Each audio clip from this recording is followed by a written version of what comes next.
What's going on, everybody? It is TripleCrown24 back today with a new card show recap video going back to Xenia, Ohio for the final time in 2022 on this one here. And today's show was pretty solid. I wouldn't say it was my best showing at Xenia, I guess if you can put it that way. It certainly was not the worst. I've had much worse shows up there. But it was a productive day, getting to see some people I haven't seen in a while, making some deals happen. And overall, I'm happy with the cash that I got to walk out with since I didn't have to spend all that much. And then also the cards that I got as well. And there are a lot of cards to show off. So overall, today, the show was actually fairly busy for a December show. In my experience setting up, December before Christmas time can be often very tough just because a lot of people are holiday shopping on the weekends, or they have already holiday shopped and therefore don't have as much discretionary income, especially given the current economic climate. But it was surprisingly busy. How many of those people were actually there to buy and were actually making deals? I can't really comment on that. Most of the dealers that I talked to said that they had some pretty solid sales overall. So I guess there were a lot of people there who were motivated to wheel and deal, but hey, it was definitely better than most December shows that I've gone to at really any venue. So the pickups is going to be the majority of the episode today. I won't have as much commentary on the show because I have a lot to get through. So we'll start with the value box stuff. This was a little $5 stack I put together. Anytime I see these cheap relic cards here for $1, I grab them if they are in decent enough shape and it's a name that I can at least recognize. Derek Carr certainly falls into that. There's a D.D. Westbrook optic relic. I mean, why not? Michael Thomas out of the Ohio State, number to 50. I know somebody will be upset that I said it like that there. That's one way to rile up any college fan who's not an Ohio State fan, is to call it the Ohio State. Anyways, Tommy LaStella. I love these blue speckles. It doesn't matter who it is. If it's $1, I will pick it up. Not the Prism with an S refractors, but the blue speckles. They're out of $199 from this set. I'll pick them up. And then a soccer card. I couldn't tell you anything about this guy, but it's a Spectre card from Chronicles Soccer. It's numbered to 49, and I needed one more card to round out my stack. So that is why I ended up buying that one. And then these were this was a $20 stack here from a dealer. This was the first purchases I made. These 3 cards, first up, Shohei Ohtani green refractor numbered to 99. I didn't look this up or anything, but it felt like it was a pretty good deal. You see there's a sticker of $12. I mean, it seemed like it was a good deal, so I fished that out. And then for those who are the fan of the color match out there, Herman Moore, number 99, blue mosaic. This one tugs at the heartstrings a bit. I won't sugarcoat it. I love the blue on blue here for my Lions. And, Herman Moore is one of those guys who doesn't appear in a bunch of sets compared to some of the other retired players out there. So I don't really see too much of his stuff, and I just thought this was way too cool to not pick up. I'll hang it onto that card gladly, if nothing else. And then a little canter here. These blue fluorescents. I think this is a blue fluorescent. Easy for me to say.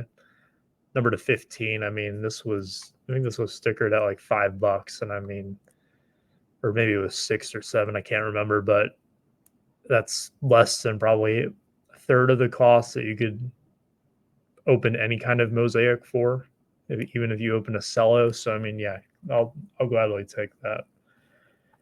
And then this one, last of the cheaper pickups here, Green Wave Albert Pujols refractor from 2021 Topps Chrome. These are numbered to 99. This was $10. It seemed fair enough. If I open up a Chrome Blaster, it would probably cost me like 30 or 40 bucks, I would imagine. And if I pulled this out, I would be pretty pleased with how it went. So $10 to me seemed like it was a fair price, and didn't really feel the need to haggle too much on that. And then a whole bunch of slabs. I have over 50 slabs here. Now, this stack here is for Mike baseball collector. I will let him show these off, but they are just plugging in some holes in his various registries out there. This was a partial cash, partial trade. This time the partial cash was coming back my way. Basically was able to recoup what I had into the 2 cards that I had given up and then move into this Joe Morgan. This is a dealer who I've done many deals with. Great guy, and always his name is Logan. So by the off chance that he sees this, always a pleasure to do business with him and even just shoot the bull, if nothing else. He's had this Joe Morgan for the past couple of shows, and it's a nice 5. It just presents well, I guess is what I'm looking to say there on that one. And I've been trying to get it from him. He lowered the sticker price on it, actually, so we were able to I felt like now was the time was right. And I went towards the end of the show when he was a little less busy, talked to him a little bit, and worked out a deal where I gave him some new inventory. He gave me some cash in this card here. So never bad to get a Joe Morgan rookie, right? The biggest card that I picked up before I get into the main haul here. One thing I will say about this one is that I don't like how much it slides around in the PSA holder, but it was I think that's a very small thing to have a gripe about, because otherwise this is just an absolute beauty. 1972 Topps Nolan Ryan. It's a high number, PSA 8, and I see quite a few of these in 6s. I've seen a fair amount in 7s, but very rarely do I see anything that is an 8 or above. And this was actually one of those that was behind the dealer's table. He had a box of vintage. I actually saw a 82 Johnny Bench peeking out. I said, is that stuff back there for sale? Because I'm looking for stuff like this for Mike, of course, if I can find something for him. And, maybe there's something that I want as well. So he pulls this out, and I go through them, and I saw this one here, and I thought, this is actually a pretty solid 8. It's pretty sharp overall. It's a little bit off-centered. Centering is my number one thing, so that's one of the things for me. Another thing that I look at, too, is that this is an older generation PSA holder, and from my experience, I feel that they do grade a lot tougher on vintage now. I don't think that is an unpopular opinion, but I try to find something that wouldn't be too far off. Like, realistically, could I send this in if I cracked it out and get an 8 again?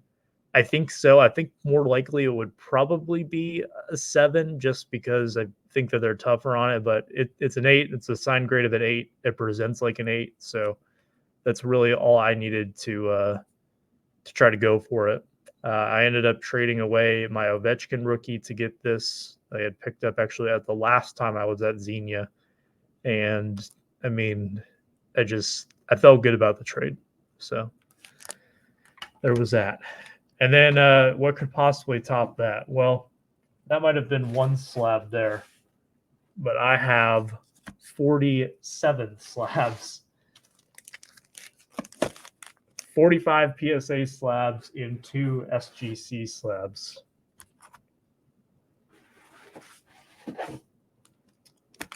Here they are in their glory. So I'm going to go through these. This is a gentleman who I have made a deal with before. It was actually for a card for Mike O. And we've chatted before. And he pointed this out to me because I was looking through this box because I saw it was actually this card here. And again, same thing. If I see something like this, it usually means that maybe there's something for Mike in there, or maybe something that I would like as well. And I thought this was odd, and the dealer commented this to me too, that this doesn't really fit the kind of stuff that he normally sells. And that is, I would say that is accurate. He has a lot of really nice stuff, but it's more so newer stuff. So he kind of threw the idea out there of maybe making an offer on the box. And I kind of walked around his table a little bit. I thought about it, and I said, let's take a shot at it. So I had a card actually with me. It was my Griffey X-Fractor from Chrome Platinum. And it's a PSA 10. Those cards, if you've opened any or you've owned any from the Chrome Platinum anniversary, a lot of them are way off centered, especially the X-Fractors. A lot of them have print lines. So to get a 10 on them is definitely not easy. In fact, there's only 2 out there for the Griffey. And that's something that's more so up his alley. I kind of figured that when I showed him my stuff, that one would be kind of along the lines of what he might be looking for if we made a trade. I had to add 150 cash to get the deal done, but I thought it was well worth it because I was able to, I guess we were kind of able to sync up our interests and make a deal happen. So he at least got some cash for this deal, you know, to recuperate at least some of the grading costs, since I think he had told me that he sent in a lot of these on his own. But then at the same time, he gets a nice card back that he'll appreciate probably more than I would. And that's one less box that he has to take home as well, because these are in a 2-row graded shoebox. So I'll just kind of go through these here. A lot of these will be in the store, and it's just a nice variety. It's multi-sport as well. It's very baseball heavy, but there is some little trickling in of other sports. Second year Ricky Henderson here. That was a pretty nice one. Probably one of my favorites in the group. There's a George Brett, Jim Palmer.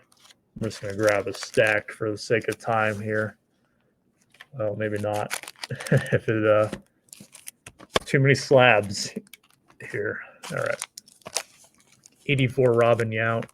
And the Griffey I was into for a price, basically, if you're wondering how this boils down to, where I have one other card that's still in the deal where I got the Griffey from. If I can get the number that I would hope to get from that other card, then I will be in these for between $3 to $4 a slab. If I don't, then it's going to be, as it stands right now, I'm closer to like $6 to $8 a slab on here.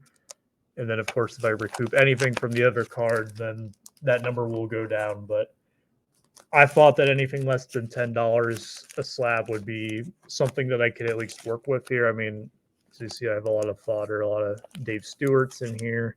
82 Ripken there is pretty nice. Lee Ripken. Clemens 85. 81 Nolan Ryan in an 8. Here's a second year Ricky Tops in an 8. I thought that was another pretty solid one in here. But I mean, a lot of this stuff, there is a market for it. Mattingly rookie. And it just doesn't make sense for a lot of people to send it in, even though PSA is down to what, 15 a card now? Well, maybe not on this stuff, but it's still at 15, 18. As you can see, what he had these stickered at individually. I mean, a lot of these, if he got his full number, just wouldn't be worth it. So more Nelly Foxes here. Tim Raines rookie, 84 Brett. How about this one here? Canseco. Actually saw a lot of Canseco stuff at the show. You probably get the gist on this. Here's some football in here. Terry Bradshaw, 82. 84, a couple of 84s on the Bradshaw. There's another one. Up to my neck in Terry Bradshaw cards here. There's a few more here. More 82s. I didn't realize there was so many of him in the stack. And then last football card. Earl Campbell, by the way, if you've never seen Canadian Cards Earl Campbell player run video, it is the greatest, well, besides my videos, the greatest player run video of all time. It's just, it will take your breath away. I've probably watched it a couple dozen times on my own, so make sure you go check that out. And then rest in peace, Bob Lanier. So I think he, I don't want to say that. Maybe I should double check that. Okay, yeah. He had I remember that the Pistons did a tribute to him, but I didn't want to, I couldn't remember if it was I was thinking of someone else there. Anyways, I'm off on a tangent today. My mind is like 50% still at the show and 50% in my office, I feel. So yeah, that was all the slabs. I mean, just more slabs, and but I know what to do with, right? So these will all be available. I'll have to go through and price all these out at some point here. So yeah, let me tell you about the show floor. It was a good mix of everything there. There was actually a good amount of memorabilia. And I think a big part of that was that both, I've talked about this before, but Xenia is split between two different buildings at the Greene County Fairgrounds. So usually the secondary room isn't as full, but it was completely filled today, which was really nice to see. There's a lot of good balance between the two rooms from what I saw, where typically it leans heavier towards the main room. I think the memorabilia had a big part to do with that just because it takes up a lot more space. So it occupies more tables, and that way it kind of distributes more people into the different areas. So that was cool to see. But yeah, other than that, it was a very healthy mix. Like everything that you could possibly think of was there. I really can't say that there was anything that stood out among anything else, but other than your usual suspects of Reds and Bengals stuff. So very diverse show. In terms of what people were asking for and what people weren't asking for, it's tough. Like the things that people were looking at, I couldn't tell because they weren't really saying anything. There were a lot of people who were just kind of walking around looking, which is what a lot of the dealers told me. They also told me that they did pretty well at the show too. So I don't really know what to make of that and really what to take away. The names that I heard the most were Jalen Hurts and Joe Burrow and Josh Allen. I don't think that would really surprise anyone. But those guys seem to rule the day. In terms of baseball, there wasn't too much talk around baseball, but the only name that really comes to mind would be Griffey. There were a lot of people that are looking for Griffey stuff, both when I was bringing out my Griffey stuff and people walking around looking for it as well. So that's the only guy who kind of jumps out there. Basketball wise, a lot of people were up on Cade Cunningham just because he's hurt right now. He has a shin. It was rumored to be shin splints, but it sounds like now it's a stress fracture. It's kind of it's made the Pistons season a lot more uh, difficult to watch. I can say that as a Pistons fan, but there are a lot of people trying to buy low right now on Cade Cunningham. So I'll tell you who was not hot was Davis Mills. It seems like there were a lot of people trying to unload their Davis Mills stuff, but the prices that they were still asking for it, I mean, it just I could understand people wanting to gamble on Davis Mills if his stuff was dirt cheap, but his stuff was being priced at the same points as like I want to say even what like I was buying Lamar Jackson cards for back in 2018, 2019.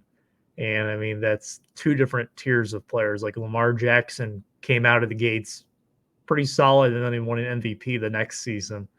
I mean, Davis Mills, he hasn't really shown me anything that would make me believe in him, especially hobby wise in a team like Houston that typically doesn't get a lot of hobby love. But I don't know. I don't quite get it myself, but there seemed to be a lot of people who were abandoning ship on him, and a lot of the 2021 quarterbacks, not a whole lot of action. Justin Fields was asked about probably the most out of the group. There was actually, now thinking about it, quite a few people talking about Fields cards, but other than him, really just all quiet on the 2021 class. So I don't. That's probably not a good sign for a lot of those guys, but it is what it is. Maybe also an opportunity on some of those guys if you are a believer in any of them. So let me go ahead and wrap it up here today. Something I liked, something I didn't like, and something else I liked to end the show here. Something I liked was the distribution of the crowds. Again, I've talked about this just from my perspective, having set up in the secondary building a few times. It is definitely nice when it feels like both rooms are equal, that there is plenty to see on both sides. And I know that the promoter tries his best to make sure that, nobody feels like they're getting screwed. And he's one of the best promoters that I've come across. A super great guy. His name's Ken. I think he does a fantastic job. So that was definitely great to see. Something that I didn't like, I really can't think of anything other than, there were some cards there that I wanted to buy, but I didn't want to pay what the dealers were asking. But I mean, that happens at every show, right? I wish that I could buy all the cards I wanted, but I mean, just that doesn't always happen. So not really anything bad I can say. I guess that's about it. And then to wrap it up, something that I liked, there were a lot of dealers who were very much pushing out the idea that you could make offers on their stuff. And why I think that's important is because there are so many times where I see people who will not haggle on price. They think that the sticker price is the definitive price. And I mean, in some cases it is. I mean, there are some guys who are firm on their stuff, or there's just certain cards that they're firm on, but they're more flexible on other cards. But there's a lot of people out there who just they won't make an offer. And I mean, I wouldn't offer them 20% of their asking price. I think that might be taken the wrong way. But if someone gets mad at you for offering like 60 or 70% of their sticker price, if you think it's incredibly overpriced, uh, that's probably just someone that you wouldn't have done business with regardless. So I think as long as you're easy for me to say about it, and you're reasonable with your offers, uh, you might be surprised what happens. That's just kind of one of my observations. So I hope you guys enjoyed this recap here. This might be the last recap I do of 2022. We'll see if I have enough stuff. There's a show tomorrow when I'm recording this, so we'll see if I come away with enough stuff there to do a recap. If not, then this will be the finale for 2022. So thank you so much if you tune into the card show recap videos. Check it out. I would like to do more like the format that I did for the Moeller show, but just getting the clips sometimes and putting it all together. I'm not always thinking about doing that when I'm walking around these shows, but that's definitely a resolution here for the coming year. Anyways, I've rambled enough. Take care, stay safe, be kind.